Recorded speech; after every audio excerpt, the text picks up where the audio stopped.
أنا كنت فاكر إن الدول اللي عليها ديون في العالم أغلبها في أفريقيا، لكن لما تسمع المقال ده هتستغرب وتقول إزاي؟ لا يوجد في العالم دولة واحدة هي الأكثر مديونية من جميع النواحي، لكن يمكن النظر للدين من منظور مختلف.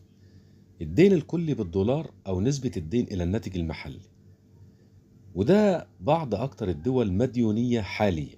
رقم واحد هتستغرب له الولايات المتحدة. الدين الحكومي الكلي كبير جدا حسب بيانات 2025. نسبة الدين إلى الناتج المحلي حوالي 123 إلى 125% من الناتج المحلي. رقم اتنين اليابان، لديها نسبة دين إلى الناتج المحلي مرتفعة جدا ومن ضمن الأعلى في العالم. بعض المصادر بتقول إنها تصل إلى أكثر من 230 إلى 235% من الناتج المحلي. حد يصدق الكلام ده؟ رقم ثلاثة السودان، نسبة الدين إلى الناتج المحلي فيها مرتفعة جدا حسب بعض تقارير صندوق النقد الدولي. في 2025 تصل إلى حوالي 252%. رقم أربعة سنغافورة، من الدول ذات نسبة دين إلى الناتج المحلي العالية. رقم خمسة اليونان، نسبة الدين إلى الناتج المحلي مرتفعة أيضا 147 حسب بعض المصادر. رقم ستة إيطاليا، دين عام كبير ونسبة الدين إلى الناتج المحلي عالية أيضا، ودي أكتر الدول المعرضة لخطر التخلف عن سداد ديونها. الدين السيادي يعتمد على عدة عوامل مثل الدين الخارجي، تكلفة خدمة الدين، وقدرة الدولة على إعادة التمويل، وتصنيف الائتمان والاحتياطات. استنادا إلى تقارير حديثة مثل تقرير منظمة التعاون الاقتصادي والتنمية وبعض تحليلات من مؤسسات مالية، هذه بعض الدول التي تعتبر في خطر مرتفع أو مهددة بالتخلف عن سداد ديون. أما بعض الدول الأكثر تعرضا لخطر التخلف عن الدين 2025، رقم واحد غانا، تواجه ضغوط كبيرة في خدمة الدين السيادي على مستوى العالم. في مخاطر سياسية واقتصادية عند تطبيق إجراءات التقشف.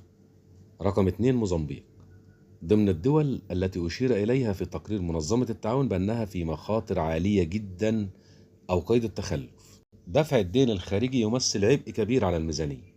رقم ثلاثة النيجر، واردة أيضا ضمن قائمة الدول ذات مخاطر عالية جدا في التخلف حسب منظمة التعاون الاقتصادي والتنمية.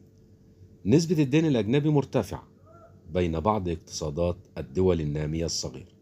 أربعة أوغندا، دول أخرى في أفريقيا منخفضة الدخل. بعض الدول ذات الدخل المنخفض تعاني من ضعف في أسواق السندات المحلية، مما يزيد من مخاطر التمويل الخارجي. دفع خدمة الدين قد يضغط كثيرا على موارد الدولة، خاصة إذا كانت الدين مقدر بالدولار أو عملات أجنبية. رقم خمسة فرنسا، وفق تقرير منظمة التعاون حول آفاق الاقتراض السيادي، فإن جزء كبير من الدين الذي سينضج قريبا في 2025 ل 2027 قد يعاد تمويله بمعدلات فايدة أعلى، وده طبعا بيزيد من تكلفة الفايدة على الميزانية. هذا يشكل ضغط إضافي على الميزانية الفرنسية إذ لم تدبر إعادة التمويل بشكل جيد. رقم ستة أوكرانيا، حسب تقارير إخبارية حديثة أوكرانيا تواجه مخاطر تخلف لأنها لم تتوصل إلى اتفاق لإعادة هيكلة بعض سنداتها المرتبطة بالناتج المحلي، وهي مدعومة بشكل كبير من جهة ديون دولية وإعانات. وكالات التصنيف مثل فيتش تصنف أوكرانيا في تخلف محدود. لماذا هذه الدول معرضة أكثر؟ التعرض للدين الخارجي، الدول اللي تعتمد كثيرا على ديون بعملات أجنبية تكون أكثر عرضة إذا ضعفت عملتها أو ارتفعت أسعار الفايدة. تكلفة إعادة التمويل، إذا كان جزء كبير من الدين ينضج قريبا فإعادة التمويل قد تكون بتكلفة أعلى مما يزيد من أعباء الفايدة. ضعف الأسواق المحلية للسندات، بعض الدول لم تطور بعد سوق سندات محلية قوي، مما يجعلها تعتمد أساسا على الدين الخارجي. ضغوط سياسية أو اقتصادية كالتضخم والعجز المالي أو عدم الاستقرار السياسي يمكن أن يؤثر على قدرة الدولة على السداد. أكثر 10 دول مديونية في 2025 نسبة الدين للناتج المحلي، وحسب بيانات من صندوق النقد الدولي ده ترتيب نسبة الدين إلى الناتج المحلي. بعض المخاطر والتحديات: واحد اليابان 230%، الشيخوخة السكانية والإنفاق الكبير على المعاشات والرعاية الصحية. رقم 2 السودان 222%. عدم استقرار سياسي. 3 سنغافورة 176%. دين كبير لكنه بيدار بشكل جيد. جزء كبير من الدين يعاد استثماره عبر صناديق السيادة. 4 فنزويلا 164%. أزمة اقتصادية عميقة، تضخم كبير، نقصان في الإيرادات النفطية. رقم 5 لبنان 164%. أزمة مالية وسياسية، ديون دولية ضخمة، وانهيار العملة المحلية. رقم 6 اليونان 147%. ضعف النمو الاقتصادي، عبء فوائد كبير، واعتماد كبير على الدين.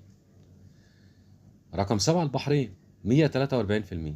اقتصاد صغير، تقلبات أسعار النفط، ضغوط ديون خارجية.